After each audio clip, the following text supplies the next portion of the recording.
So today we're talking about the Ultra Derma needling system and we're going to show you how to use it. So it comes in your little packet there and you just take it out to make sure it's clean and you start anywhere on your face, but I like to start on my cheek. You roll up and down 4 times, side to side 4 times, and then crisscross 4 times. And you do that over your whole entire face.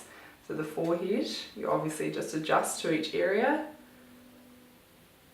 I like to do each row and move my way up the forehead.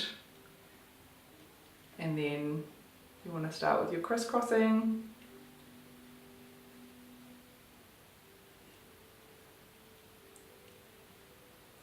And I should be going nice and pink. And then you just carry on until you're finished. After you've finished with your Derma Roller, you can apply your night serums, whether that's your brightening serum, your vitamin A, or just your moisturizer or your B-squared.